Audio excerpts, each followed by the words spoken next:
Good afternoon, everyone. I know people are still streaming in, but I just wanted to get our program started so we have enough time for conversation. Good afternoon and welcome. My name is Silvia Rohr Samaniego. I'm the director of the University Art Gallery, or the UAG, at the University of Pittsburgh. And I'm very, very happy to welcome you to Carving Space for Indigenous Museum Practice. This is the fourth conversation in our series, Turning Points, Museum Practice Now, which is offered through the UAG and the Museum Studies program at Pitt. Today, we are very honored to welcome our three guests: Michelle LaVallee, Director of Indigenous Ways and Decolonization from the National Gallery of Canada; Dr. Heather Ahtone, Director of Curatorial Affairs at the First Americans Museum; and Dr. Annika Johnson, Associate Curator of Native American Art at the Joslyn Art Museum. Today, our guests will draw on their professional experiences to reflect on Indigenous frameworks for rebuilding and building museums. We hope that through conversations like this, we can consider what next practices in the museum field might look like, practices that are more inclusive and more representative of our diverse communities, and that also directly address and redress the legacies of museums. Before I hand it over to our moderator for this conversation, I would like to take a moment to recognize the labor of all of those who helped make this event possible, especially the team of the UAG, the staff, the faculty, and the Department of the History of Art and Architecture and the Museum Studies program at Pitt, as well as Pitt's Office of Equity, Diversity and Inclusion, and the Planning Committee for the Indigenous Cultural Week, of which this program is a part. I want to give special thanks to Janina Lopez, doctoral student in the History of Art and graduate fellow in the UAG. Janina will be co-piloting this webinar for us today and has been integral to the planning of this event. Of course, I would like to also give sincere gratitude to our guests, Annika, Heather, and Michelle. The planning for this event has been really exciting for me, and I'm excited to share this with everybody here today. And I would like to thank you all for being here. Now, I'd like to introduce today's facilitator, who will then introduce our guests and guide our discussion. Annika is the Associate Curator of Native American Art at the Joslyn Art Museum in Omaha, Nebraska, where she is developing installations, programming, and research initiatives in collaboration with Indigenous communities. She specializes in 19th century Native American art and exchange with European Americans, with a focus on the Upper Midwest. Building relationships with Native communities and employing decolonizing strategies have been critical to Annika's research and curatorial practice. I am also very happy to welcome Annika back. Annika is an alum of this department at the University of Pittsburgh, where she received her PhD in 2019. Welcome back, Annika, and welcome to everybody. I'll hand it over to you now for the discussion. Enjoy. Thanks so much, Sylvia. Thanks, Michelle and Heather, for joining us, and to all of you who've joined us today. I'm just so excited to be here, so excited to be back, although virtually, with Pitt's community. So hello, everyone. As Sylvia said, I'm based in Omaha, Nebraska. And I like to share that Omaha, it's as with many cities in North America, it's actually an Indigenous word. The word is umaha, which means against the current or upstream, and it's in reference to the Omaha tribe of Nebraska. And the city is located on the Umaha Nation's homelands, ancestral homelands. I've been here since 2019. That year, I defended my dissertation at Pitt. I had a wonderful time in the History of Art and Architecture program. So I just want to say a special thanks to everybody from Pitt who might be listening. So how this conversation came about, I've known of and admired the work of Heather Ahtone and Michelle LaVallee for quite some time. And I met both of them for the first time in this past May. So Heather and I were a part of a group of US-based curators who traveled to several different museums in Canada. And we went to the National Gallery of Canada in Ottawa and learned of Michelle's work, and we're just so excited to hear more and to have a conversation about what's going on in Canada and the US and how we can break down those borders and just expand the conversation about the work of indigenizing museums, decolonizing museums, and rebuilding institutional structures. So thanks so much, Sylvia, for providing us this opportunity to carve out some space for this discussion. I'll give a brief introduction to each of the speakers, and then we'll hear about their turning points. So our first speaker is Michelle LaVallee. She's Anishinaabe and a member of the Chippewas of Nawash Unceded First Nation in Cape Croker, Ontario, and has Canadian settler heritage of English, Scottish, and French descent from her mother.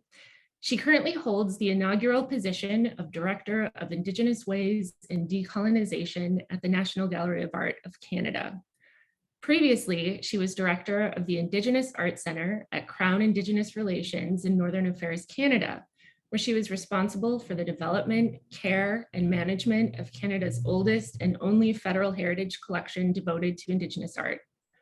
LaVallee was curator at the Mackenzie Art Gallery in Regina, Saskatchewan from 2007 to 2017.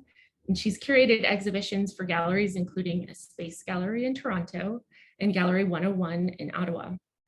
Her curatorial work has explored the colonial relations that have shaped historical and contemporary culture through exhibitions, including Moving Forward, Never Forgetting in 2015, as well as many exhibitions showcasing the work of individual artists, including Vernon Aki and Kent Monkman. LaVallee organized the historical and nationally touring exhibition called Seven, Professional Native Indian Artists, Inc., an award-winning book contextualizing their influential role in contemporary Canadian art history. She has been a chosen participant for a number of Canadian Indigenous curators delegations sent to Australia, New Zealand, and Venice, and her curatorial work has been recognized by 3 Saskatchewan Book Awards and the City of Regina Mayor's Arts and Business Awards. All right, welcome, Michelle. And Dr. Heather Ahtone is Director of Curatorial Affairs at First Americans Museum, or FAM, which is in Oklahoma City, Oklahoma. She's a citizen of the Chickasaw Nation and descendant of strong Choctaw women. She and FAM's All Indigenous team developed the inaugural exhibitions for the 175,000 square foot facility addressing the histories, cultures, and arts of the 39 tribes in Oklahoma. She's worked in the Native arts community since 1993 and is recognized as a curator, arts writer, and researcher who has produced numerous exhibitions and exhibitions catalogs. She's known for innovatively working with Indigenous communities, customary cultural knowledge, and contemporary art. Additionally, Dr. Ahtone is serving as founding faculty for the Institute of American Indian Arts MFA program in Arts and Cultural Administration. I'm very excited about this program. She has undergraduate degrees in creative writing and printmaking and completed her education with a doctoral degree in interdisciplinary studies. So welcome to you both. I will pass the mic over to Michelle, who will share with you a presentation about her turning point. Welcome.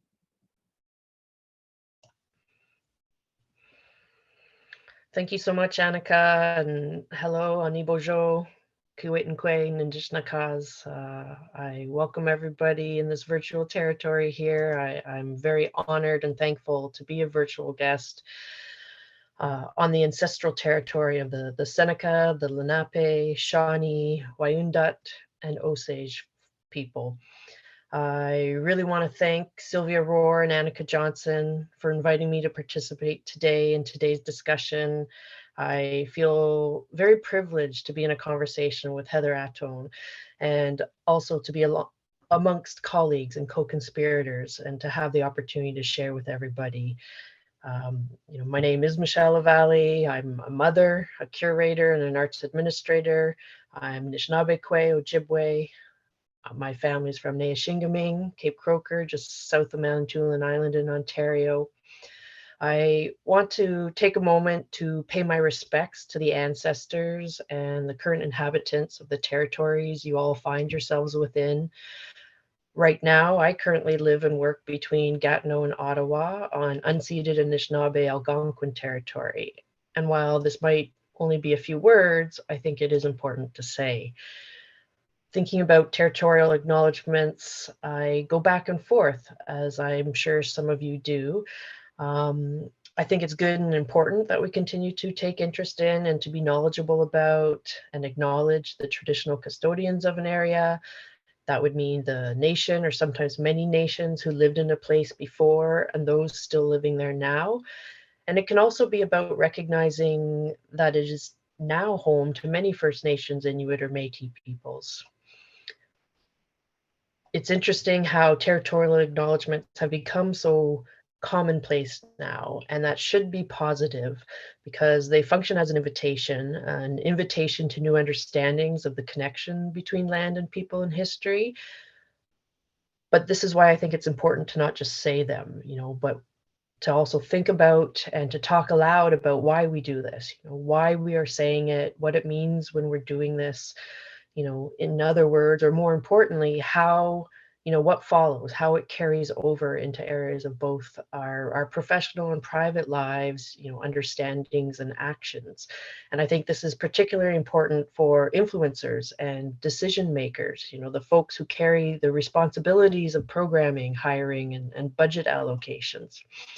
So as Anishinaabe, I think about this, what does it mean and why I should be doing this? Looking in the mirror, hugging my daughter, where I live and work, it's a daily reminder. So I do take seriously the responsibility to ensure that it isn't just a hollow performance and that this and other things I say are actually informing the work that I do and my efforts to create something beyond myself or the institution that I might be contributing to. So while it may only be a few words, I'll do the territorial acknowledgement in the small way that I can as a way of respect. But it's also a way of claiming space, virtually or otherwise, space for the people who are here and for those who came before. For me, it's about sovereignty, and it's about an Indigenous way of being and a way of honoring people's ceremonies and elders, those who give me voice and those who allow me to be here today. So I want to say Chimigwich to all those who have come before me, and importantly for those who are going to come after. So with that said, in brief, as you could probably tell as I was being introduced, my curatorial career really began in Toronto at artist-run centers, and then I worked as a curator at the Mackenzie Art Gallery in the province of Saskatchewan for 10 years.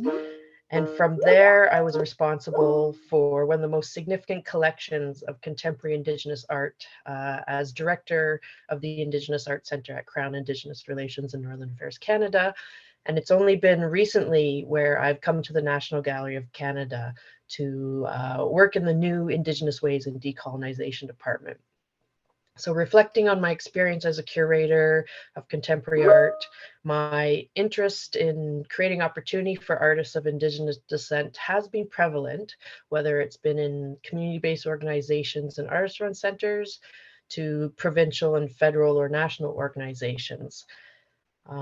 For today, I've been asked to think about an experience or a project that might have been a turning point in my own thinking around my practice and institutional change. So the one project that comes to mind is Moving Forward, Never Forgetting. This was a project I developed and co-curated for the Mackenzie in 2015 with an external colleague, David Garneau, and it built on the work that I had been doing at the Mackenzie since 2007. I'll tell you a little bit about the project. So Moving Forward, Never Forgetting, it really presented personal expressions of Indigenous artists alongside collaborations and work by non-Indigenous friends who shared territories. The exhibition engaged the personal, intergenerational, and intercultural effects of the aggressive assimilation of Indigenous peoples in Canada. So the participating artists wrestled with the cumulative effects of Indian residential schools, their public school experiences, out of culture adoptions, land and language loss, and many other generational deprivations.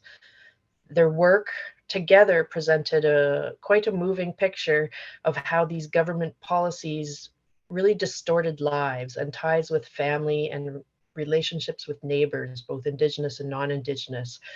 And at the same time, they offered glimpses of hope, examples of cross-cultural understanding, cross-cultural friendship, family sharing, and cultural continuance. So the project itself included not just the exhibition, but many workshops and performances. There was a symposium organized around it, and there were 3 established artist residencies during the course of the exhibition. And for us, it was really important that it was not one directional. The exhibition and performances and conversations really were treated as a platform for both specific and broad conversations.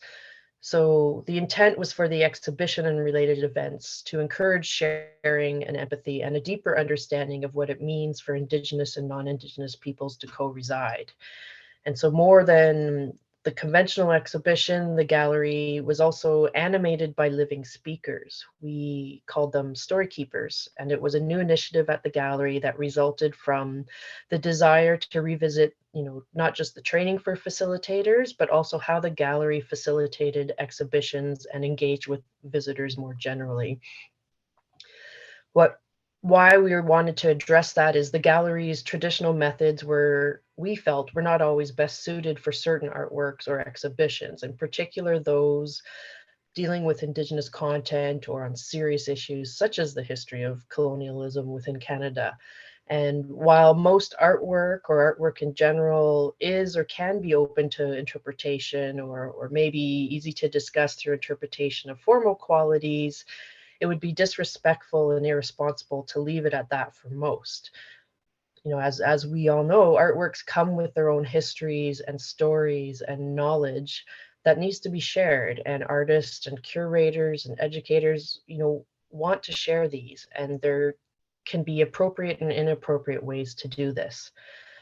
So for moving forward, never forgetting, the story keepers were in the exhibition during all opening hours. They were there to welcome visitors and explain how colonialism has affected First Nations and Métis people on the prairies throughout generations and into the present, and how these and other cultural legacies are recorded and shaped by individual contemporary artists like those who were included in the exhibition.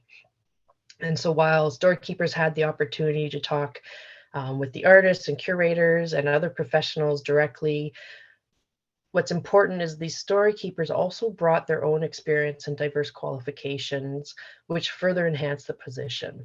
Their role was not only to assist visitors in learning stories behind artworks, but also to hear and share, with permission, visitors' own stories and experiences. So to help with this, a gathering space was also created within the exhibition to provide a place for visitors to engage with story keepers, each other, artists, with interactive and reflection activities, alongside an offering of tea and cookies. Yeah, that was, anyways, I'll move on from there. So throughout the process of developing this project, David and I really worked more closely with colleagues, particularly in the education department, to increase the training for the gallery's existing facilitators, to equip them with the protocols and cultural sensitivity to engage audiences in meaningful, informed discussions, and to really look closely at the gallery's practices towards the development of a new interpretive model.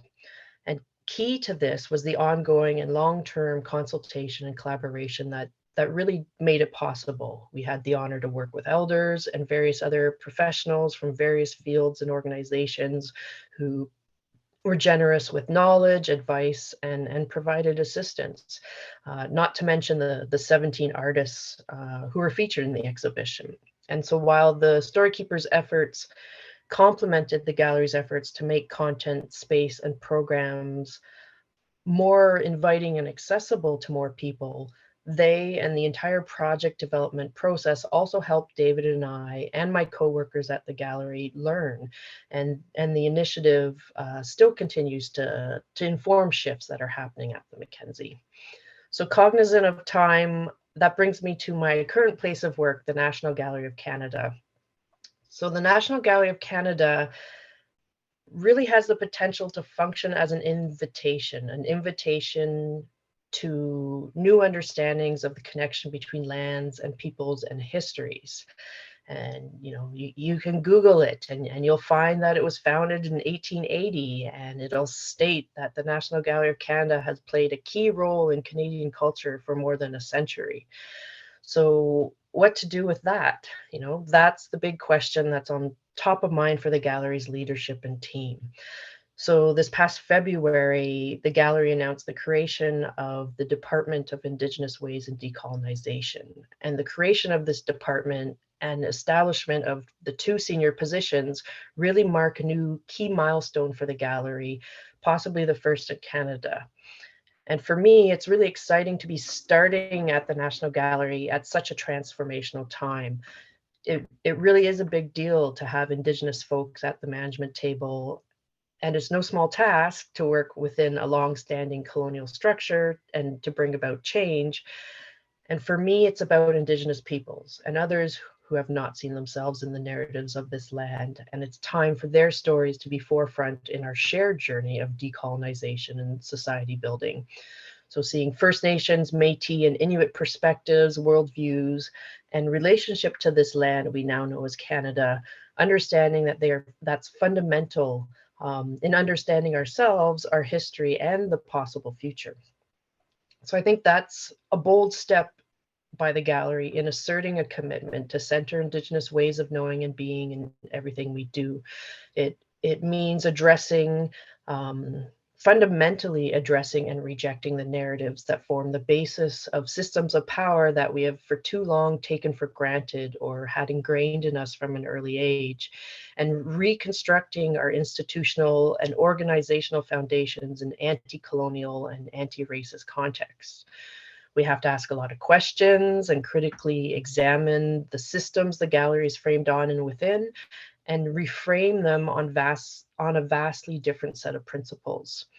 It's about the strengthening of our different ways of knowing and being, and it requires ourselves, teams, and guests to learn and disengage with our or their colonial habits. So to do this, we need not only a vision and the will, but an ability to share authority and agency that's not rooted in Western conceptions of power and control.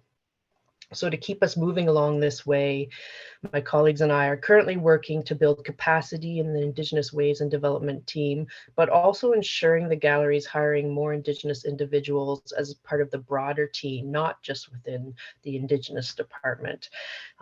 Working towards framing a roadmap for moving forward. And this will include examining the gallery's policies and processes, public engagement strategies, looking to build audiences, establish a more reciprocal and collaborative relationship with First Peoples and others. I will continue to champion Indigenous art and artists. I do believe the gallery is a site for storytelling and knowledge sharing with and in service of Indigenous peoples.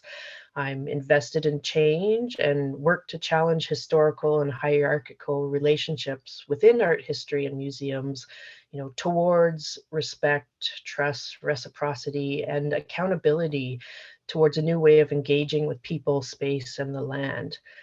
And we need not just an opening of space, but a handing over of space for Indigenous leaders and Indigenous-led practices.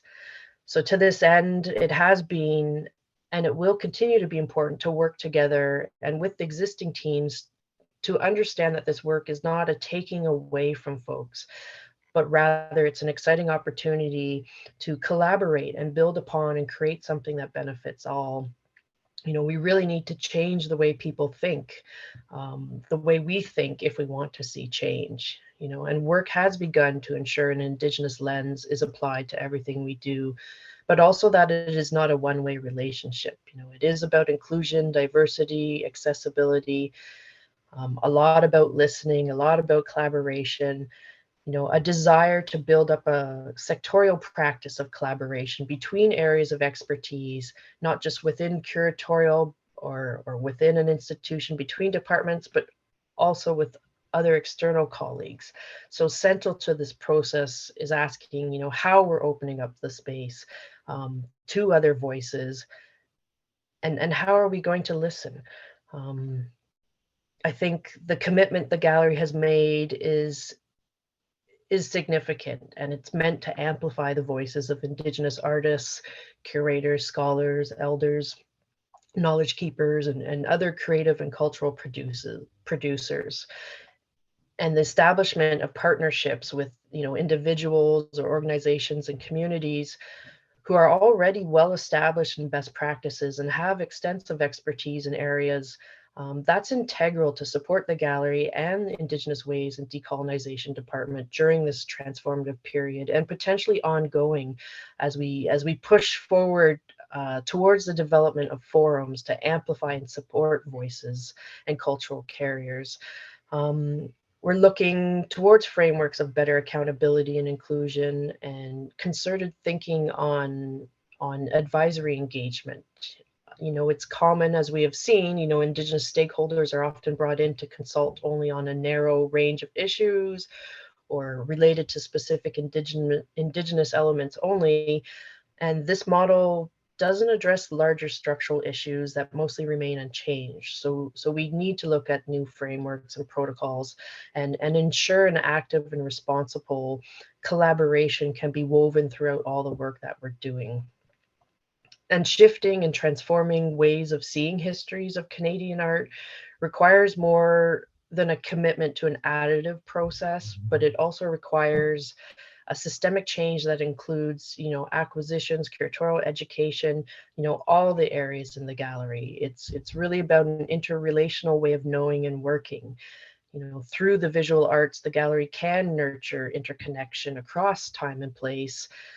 It can create dynamic experiences and it can open, minds and allow for new ways of seeing ourselves and each other and our diverse histories. So this paradigm shift that, I find ourselves, in right now is one that rethinks relationships and makes Indigenous art and ways of knowing more accessible at the National Gallery.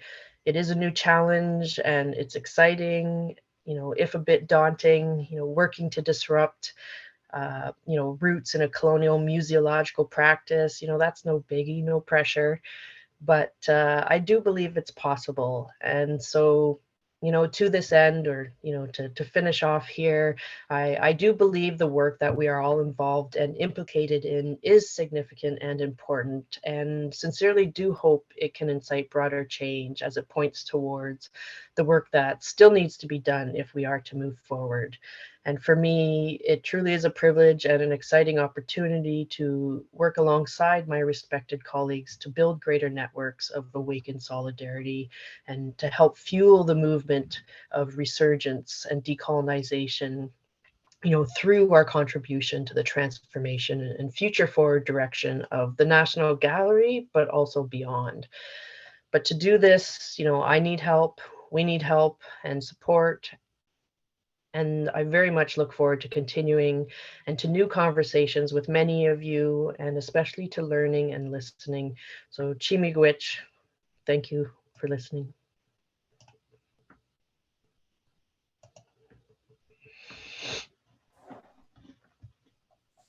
Thank you so much, Michelle.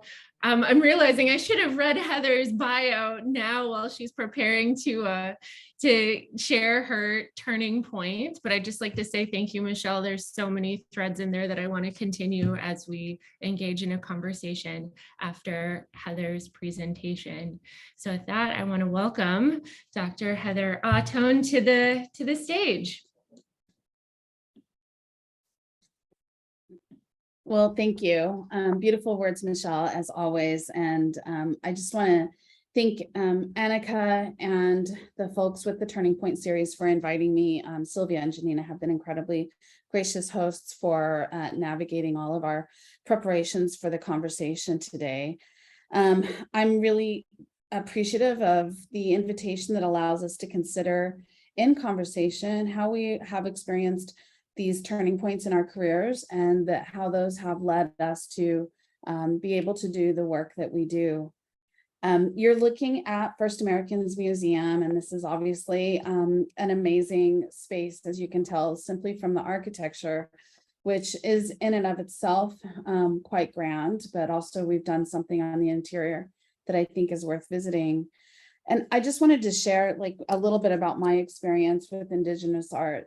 It really comes out of a lifetime of growing up within the community and appreciating the aesthetics, even when I didn't have the words to appreciate them, that have been foundational for my worldview, my expertise as it's matured.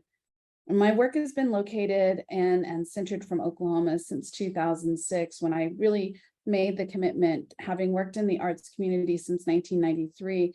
It was in 2006 that I really felt the need to go ahead and start pursuing curatorial projects But even as my work has been centered in Oklahoma, really it is part of something that has come out of the conversation earlier. And while we think about the acknowledgements for the local land spaces, it's really important to understand that this is all Indian country, that everything we are doing on this continent has a relationship to the history here, and that history is much longer than the establishment of the nation states. In Oklahoma, we're on the ancestral homelands of the Caddo, Wichita, Apache, and Tonkawa, and the ancestral territories of the Comanche, Kiowa, Osage, and Quapaw broadly. During the removal period, the Muskogee and Seminole communities were actually treated for the site that FAM is on was part of the treaty site that was agreed upon for them. And then it was stolen secondly during the post-Civil War era. But it is now Oklahoma City and in the state of Oklahoma. And it is from my relationships to my love for this community, for my culture, for my commitment to serving the future that I work in the museum field at all. And it's important for me to center love to the work that I'm doing. If you'll slide, please. Working in the field since 1993, it was clear to me that museums were not critical spaces for Indigenous knowledge, even though they held our things. Some of you may not know that the very first exhibition mounted in the United States, even as a nascent country, was in Independence Hall in Philadelphia, not so far from where the university is located. And that the first things that were put on exhibit were taxidermied American animals and Native American cultural materials. And so we have been a part of museums even as we were absent as people and as voices and as authorities. These spaces have not been welcoming to our knowledge. It's been a fight for us to get here. And it has really been an absolute assertion of our physical presence within the spaces of museums to claim the kind of authority that is now giving us the opportunity to have this discussion. When I first was working at the Institute of American Indian Arts Museum in Santa Fe and asked to write about the Lawrence Paul Yaxwell-Upton show that was coming in the forthcoming season, it was shocking to me as somebody who was really new to the field to see how very little scholars, curators, the people in the field in the early, as recently as the early 90s, which is now 30 years, but so recently considering how long our materials have been in museums, that there was no respect, no acknowledgement, and no care to understand the cultures from which the artist was working. And this has really been, for me, a compelling motivation. It's also given me the freedom as a curator, as a museums person, as an arts and cultural worker, to understand that really I could be the canyon between what was known and what was not known was so big that I could be, quite frankly, mediocre, and it was still going to be a great contribution. And to some extent that has given me the freedom to continue to cultivate my ideas and to really generate for myself new perspectives on thinking without feeling limited to doing something that had to be groundbreaking. So I really appreciate how far the field has come in the recent years. And I just want to say that taking that perspective, as I grew to appreciate my own potential contribution, I've seen that bringing Indigenous knowledge and philosophy can have a community benefit. The work needs to be centered from our cultures. It needs to be centered with Indigenous participation, with Indigenous knowledge. I love the name of the department that Michelle is in, Department of Indigenous Ways and Decolonization. Our ways are not something that can simply be captivated within a particular English phrasing, because they are complex and diverse ways of knowing the world. And bringing that into the space of museums creates the potential benefit of really fully gaining the benefit of what it means to have Native collections and Native art on display within a museum. It was working out of this, confidence that whatever I did would be beneficial, even if it wasn't that good, that for myself, I saw I would do better if I had a framework by which I could make decisions, that I could set priorities.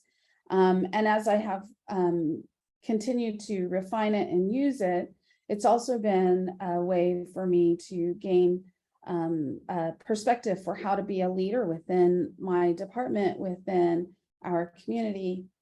And so it came, and I'll just speak very briefly, is that the curatorial methodology that we're now using at First Americans Museum came out of multiple years of working in the community and knowing that I wanted to establish relationships with my partners, and recognizing that in order to do that, I had to personally be acting out of respect. But it wasn't simply the respect that I was acting on. It was also understanding that it had to be received as respect, and recognizing that that meant not only for acting with respect for people, but also for knowledge, and for also respecting aesthetic systems, and understanding that there's a genius within the work that our ancestors have acted with, that we have been received through generations.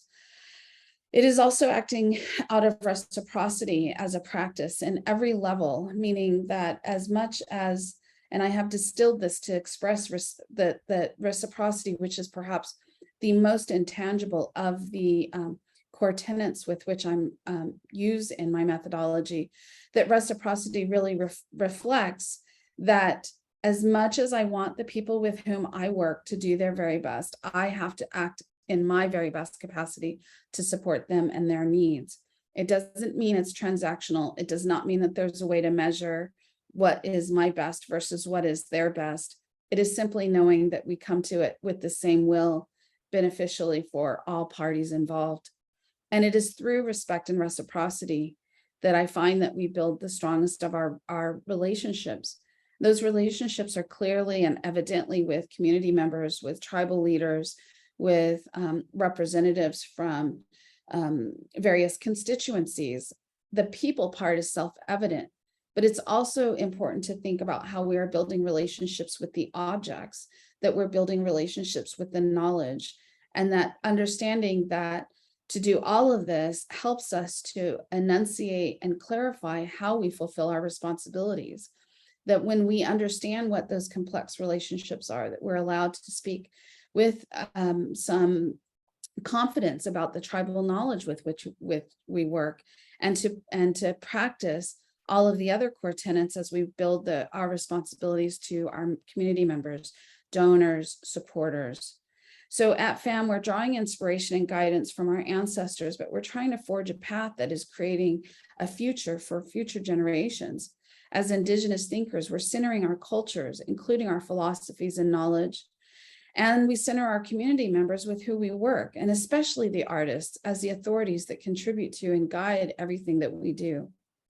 This positions the community, Indigenous and otherwise, as our primary constituents, and that helps us to keep in mind where our responsibilities are. Our work is always for the benefit of our communities and future generations. This is something that was really ingrained in me by working with my mentors, and particularly Dr. Kahete and Dr. Mary Jo Watson. And as we bring these core tenets to work in an institution, we're able to sidestep some of the traps of colonialism.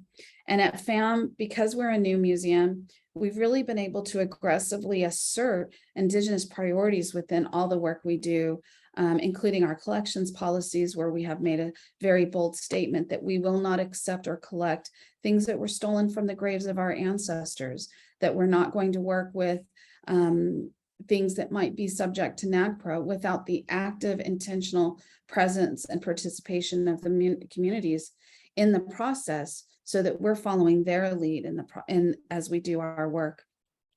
If you'll go to the next slide.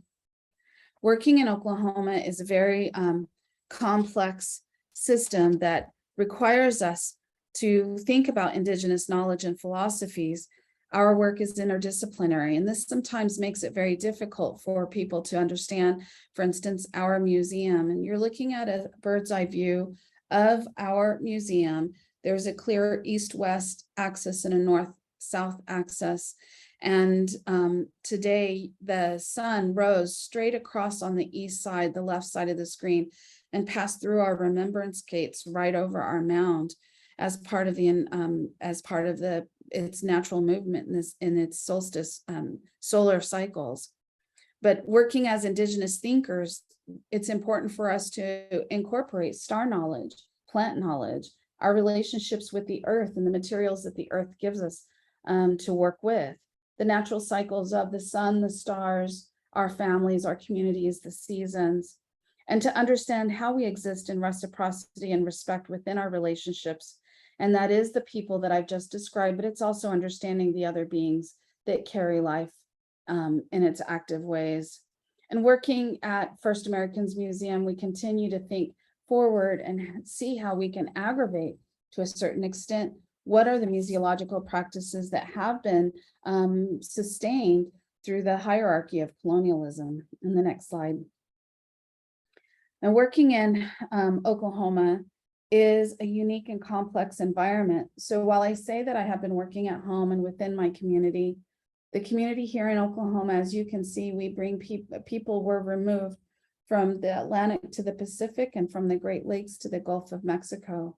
And the diversity within our cultures here it demands of us, challenges us as museum and cultural workers to keep in mind that there cannot be one single worldview over which that dominates all of our work, that there is not a single language, that there is no singular history, that all of these are complexities that reflect the whole of what we are just in this state, and how so many of our cultures, that's not so adequately represented in this map, but so many of our cultures have a relationship, for instance, to the place where the university is located. And now that creates a relationship between that space and our space.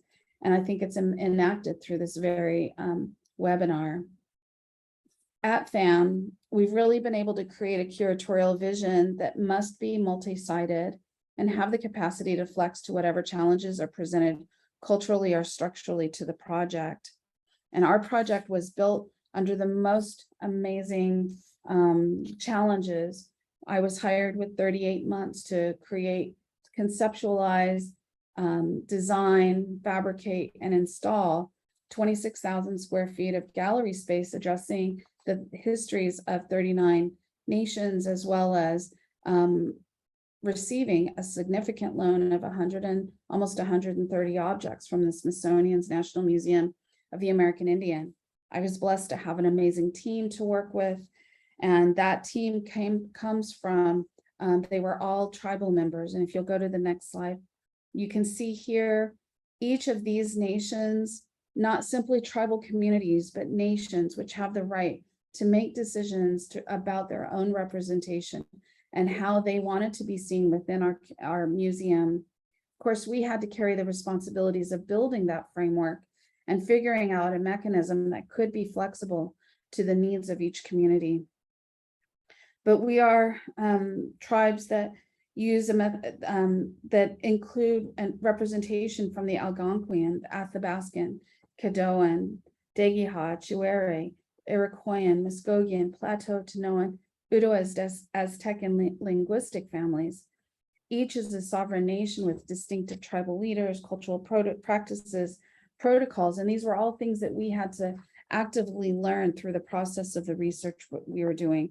And this is where the methodology became key for our work, because we could rely on it to share cultural tenets usable broadly and completely, while still centering each of us as Native individuals in the process, as humans. It also allowed us to cultivate these relationships with many disparate communities as a team effort and work collaboratively at every level. And this it requires acting with respect for tribal sovereignty and the internal mechanisms of each of those tribes. Just for comparison's sake, and I won't dwell on it, next slide, I'd like to share with you that moving 39 tribes to the space of Oklahoma is the equivalent of moving 44 European nations into the land of just the island of England. Moreover, we have more indigenous languages spoken in Oklahoma than the indigenous languages spoken in Europe. So this is important for people to understand, that this diversity is the most amazing environment for us to work as cultural workers, but it is also incredibly challenging. And so in the next slide, what we have done though is built relationships with the objects, with the people, and recognize that as a museum working with objects, that we have to center the cultures. And the cultures are represented by their language, by their aesthetic systems, and by their belief and ceremonial systems. That we center the people, the relationships and the history of our ancestors who carried our cultures across time into this space.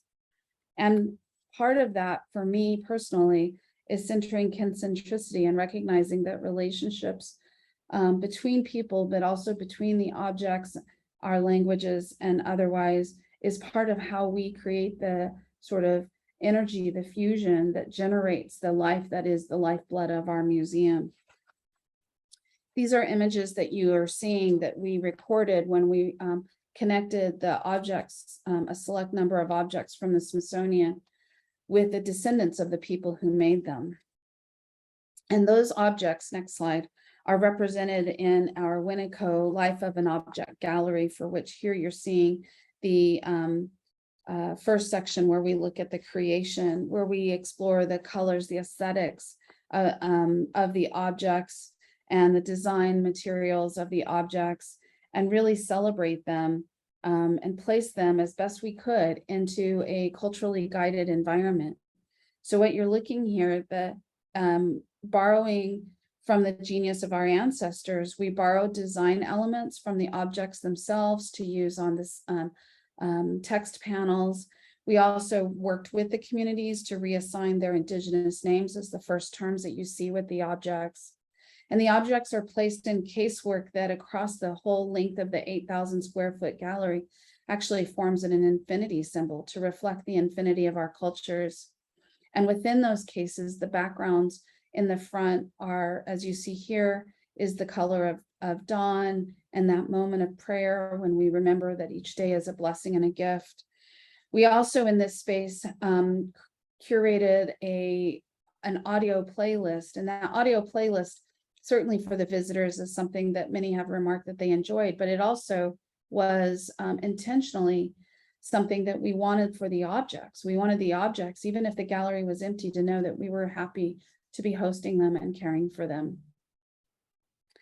And so these are the kinds of care that we took within the gallery space to sort of assert an Indigenous priority for it. If you'll go to the next slide. And as Indigenous people, this is how we can carry our cultures forward through the spaces of a museum. This is a image of our continuum section, and it's in continuum that we really examine how these objects are participating and carrying our culture forward, how they're a part of everything that we are and do as we move forward, and that in many ways these objects have things that they can teach us about things from before, but also to help us to make new things that help us to animate and continue the practicing our cultures. Many of our advisors would remark in some way, shape, or form to the philosophy that each of us today is as close to the moment of creation as we are to the end of time, that there's an infinity here that we carry our cultures across, and that we have the potential to use that as a strength within our work as in museums.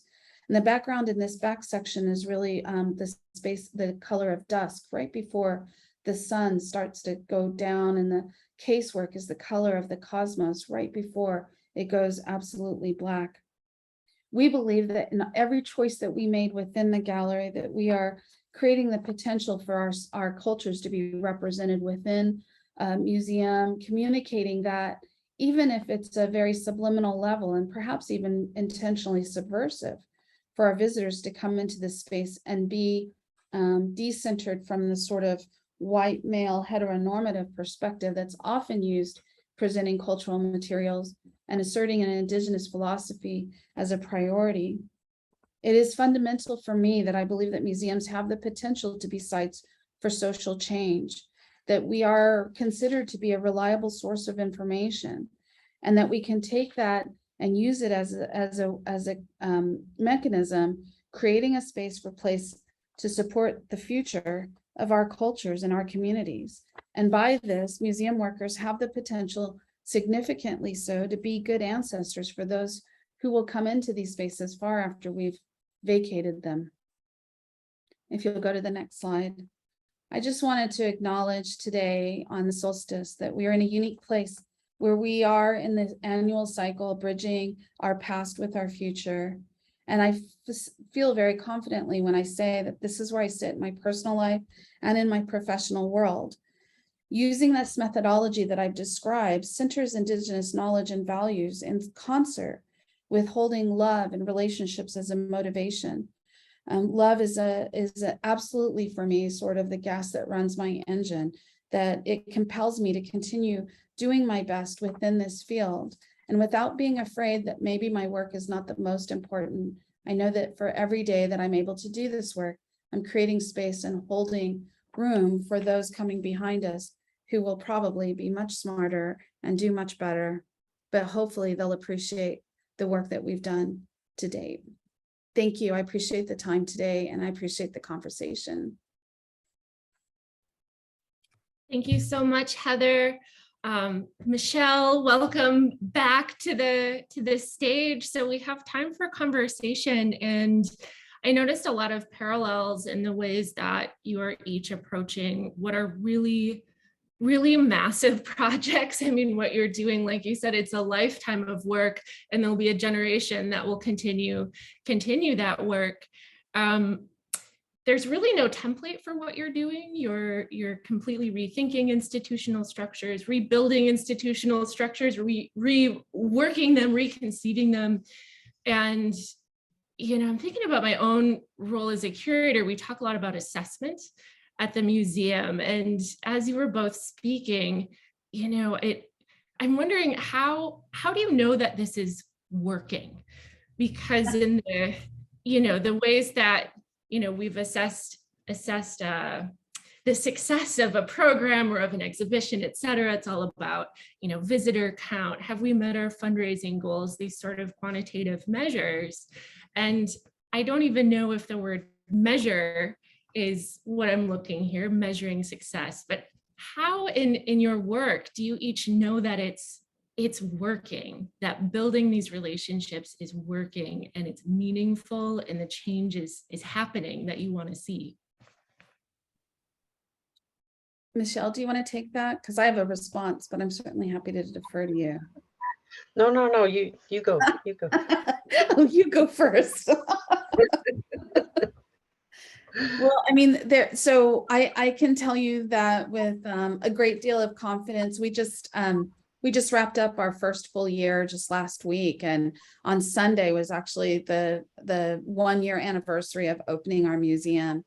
And in 1 year, located in Oklahoma at the crossroads of I-35 and I-40, is a very well-traveled. I think they say it's 120,000 visitors or something a day on the interstate, but we had 130,000 people come visit our museum during COVID, which was kind of, for us, remarkable. At our opening, we had 7,000 people each day come in and just celebrate. And thankfully, they were all still willing to wear masks and all the care that we need to take for one another. We've had visitors from all 50 states and 27 countries. We are feeling very confident that we've done something.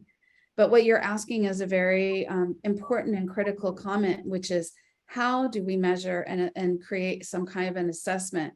It is actually something that is our team is internally trying to generate, because museums, like you said, are often measured on these quantitative mechanisms. And what we have felt is an incredibly warm response by the Indigenous community here in Oklahoma and across the continent. We've had people from every corner come in and just make comment about how affirming it was, the level of truth-telling that we did in the galleries. I think there is an important comparison to make between our museum and the one where Michelle works at, which is the National Gallery, which is primarily an art institution. Our museum, we have made an perhaps intentional, maybe on my part, a little bit intentional, but I've kind of sidestepped wanting to assume a particular sort of category of museum. And by that, what I mean is that we have in our downstairs gallery is heavily a storytelling gallery where we use, large graphics and a few objects, a few key objects to kind of anchor people into a particular story. But it's media heavy. We have our community members, the great thinkers from our tribal communities, speaking to the histories that we needed to tell, because our history has simply been absent from the narrative that has become, and unfortunately, part of the erasure of our communities within a national story. And yet we're absolutely, this is, like I said, this has always been Indian country. Our story is part of the American story. And it is, I'm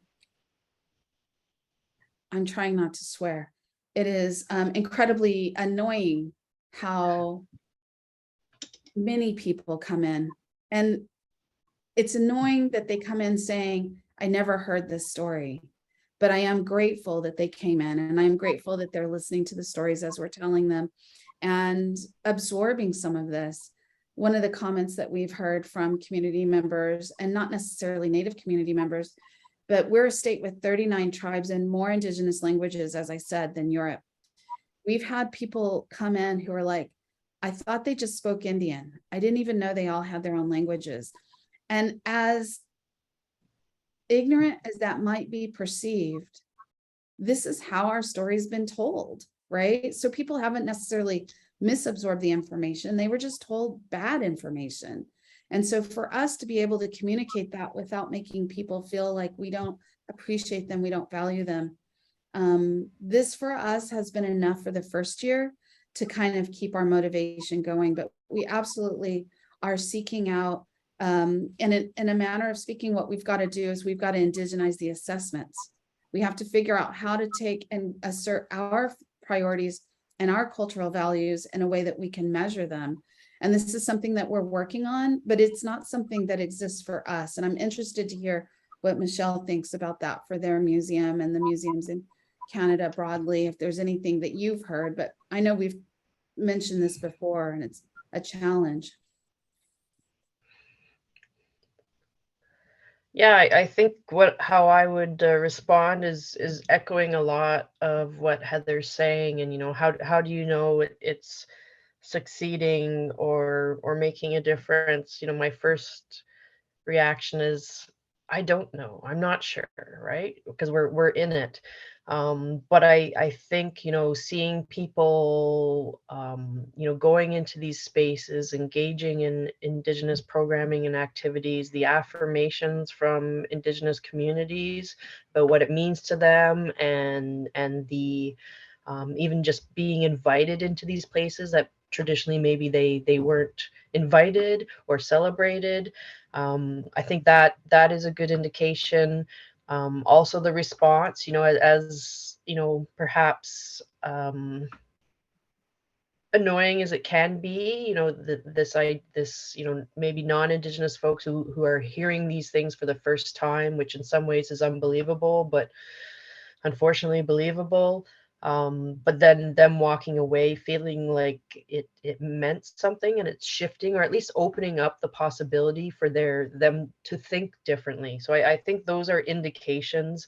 I really liked what you said, Heather, that we have to kind of indigenize our ways of analyzing and the tools that we use, the assessments that we use, and how to do that. I'm not sure. I'm sure there's templates being developed by many of our colleagues. I would love for people to bring those to my attention. I'm very interested in seeing those, but I think through these conversations is how we can continue to in consideration of the multidisciplinarity of our ways of thinking, and I think applying that and trying to really break apart these Western, systems that have existed, the templates for grading if something's successful. We need to really look at that, and it could be something even visually different. I think it's very conceptually different. I think it's a collaborative process. Not quite sure where I'm going with this, but I think, you know, it is exciting, but it's so very much in process. But I'm encouraged. I'm encouraged that there is a lot of folks. I have a lot of colleagues. There is a lot of people coming through now who are working towards this, not just in Indigenous communities, but other communities who've been excluded and their voices haven't been represented in you know, these histories. I think I'll leave it there so I don't ramble. Yeah, you know, what both of you said, it's totally on point. It's something that's ongoing. I mean, that's the state that you're in and that we're all in, is kind of developing an overarching program as it's unfolding. And I think what you both have pulled on is this fact that the communities that you're working with, it's what Indigenous people are saying and how they're responding. That's also very important. And at the same time, you're sort of picking up this slack of our education systems, you know, and there's a lot of work to meet in the middle. I want to say to everybody who's listening, we'll probably go until about 4:15 or so. So we'll go a little bit over. Please stay for the rest of this conversation. I do want to make sure that you can each ask each other questions. Well, we still have, you know, about 10 minutes left of this discussion. So Heather, Michelle, do you have questions for each other, or certain aspects of this conversation that you want to draw out a little bit more? I have a question for Michelle. I wrote it down while you were speaking. Can I ask? Ask. So, you know, I'm kind of interested in the name of the department, Indigenous Ways. And I mentioned that I think that it was, you know, using a term that people don't necessarily, it sounds so oblique that people have ignored it, right?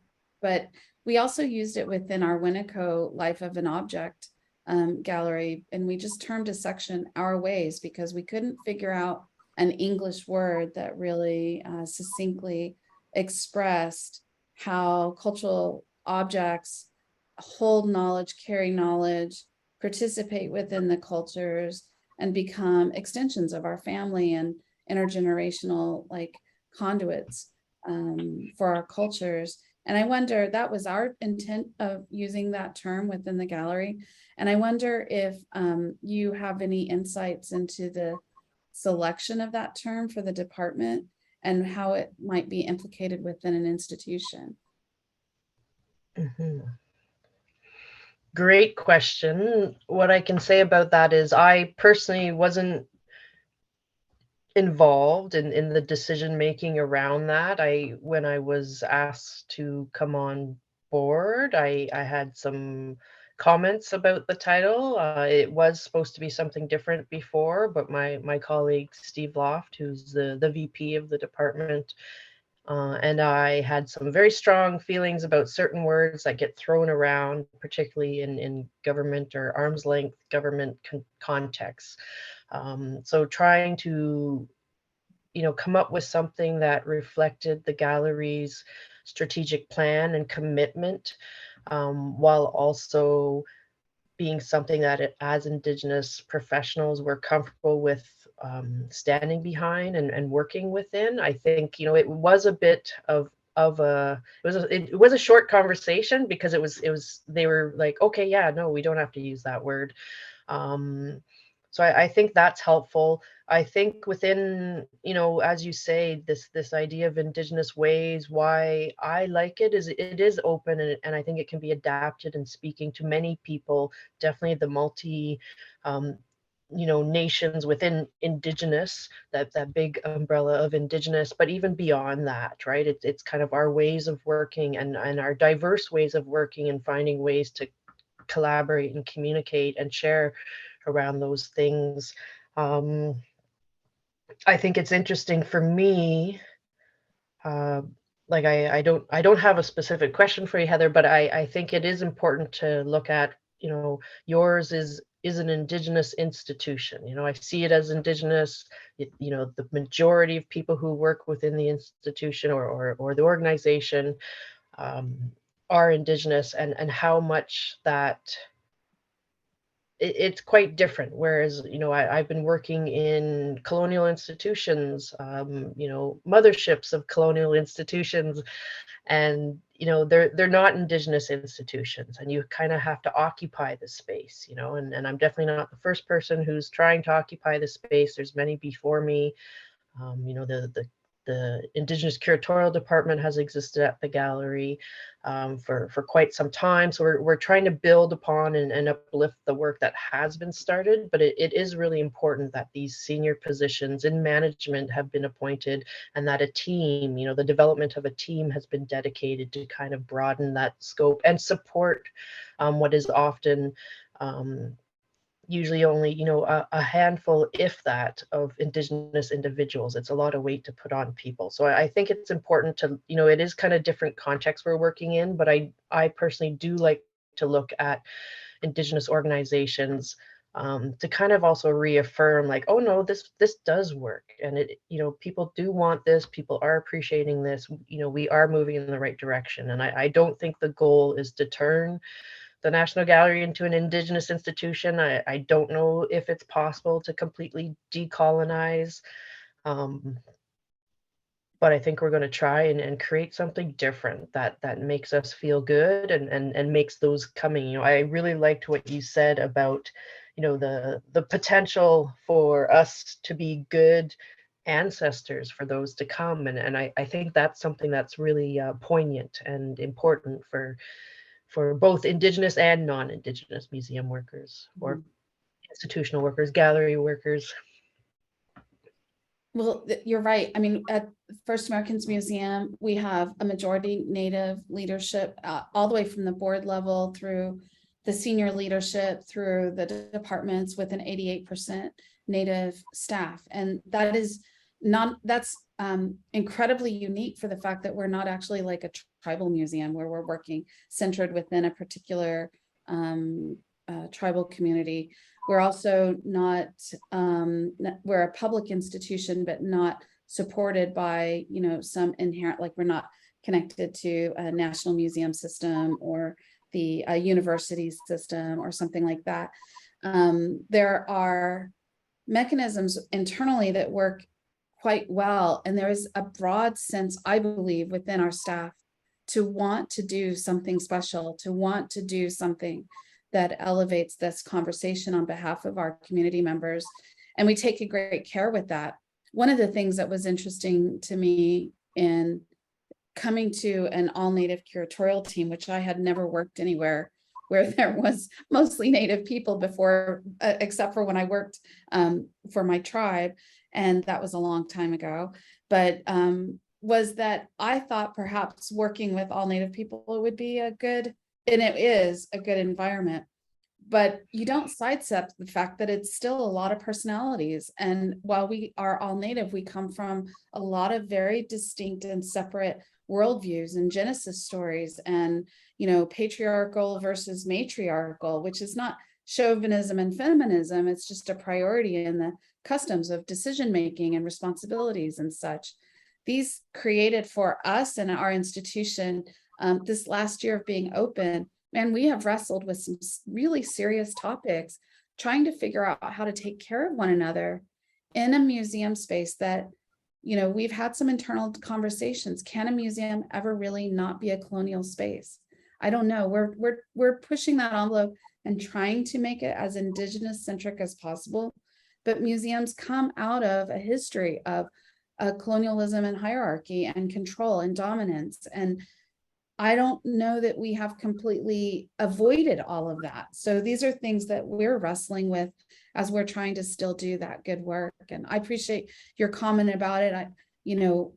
Working in a primarily white institution previous to this, I used to be able to say, oh, that person is, just being racist. And when you're talking about somebody who's being difficult it's easy to assign it that way, but coming here, working with mostly Native, an all Native curatorial team, I can't make that dismissal. And it forces me to look at what is at the root of this discontent, what is at the root of this disagreement, and how can we bring our best strengths of our cultures into play to the benefit of a resolution that can be mutually beneficial.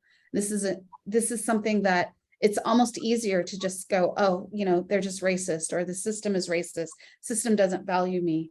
But here we're building the system, and there's no way to dismiss the responsibilities that come with that.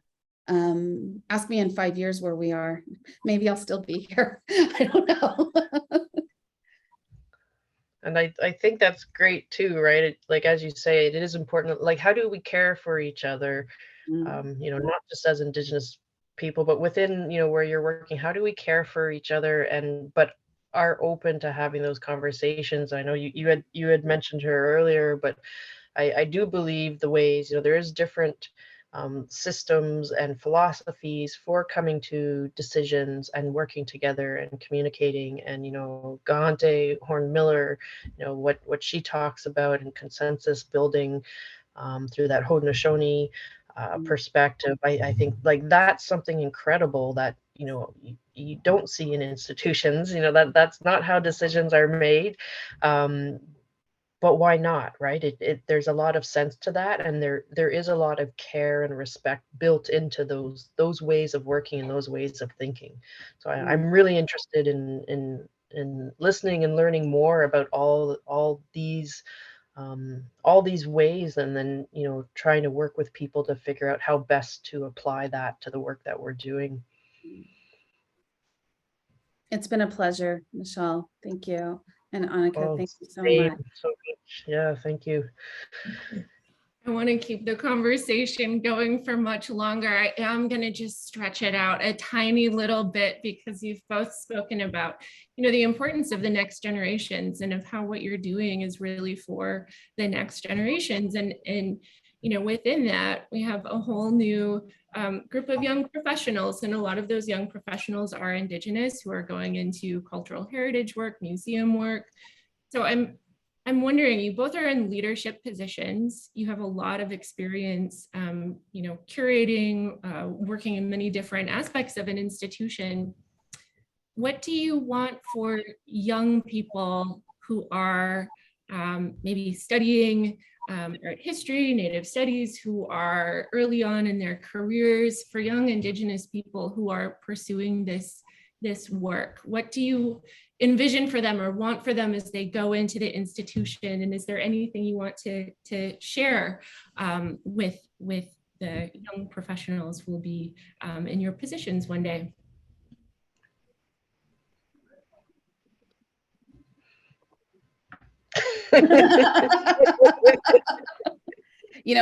If I can say it, there's a lot of days that, like, I know that the work that I have the privilege of doing is, there's a lot of days I feel like I'm walking in wet cement, trying to lay that foundation. And what I want for them to be able to come up and be able to have an easier time and be able to make the kinds of change that I know that the potential exists there. I also want them to know that there was a lot of sacrifices made, certainly before me.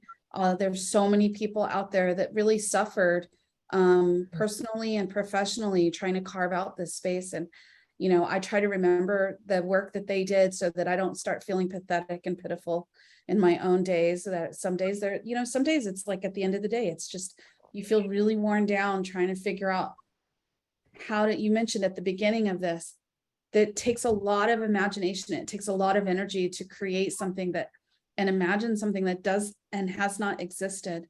I think that there are elements of what we're doing that is not creating something new, but it's trying to reconnect with, practices that are much older than us, but creating connections to those practices within spaces where it has not been connected.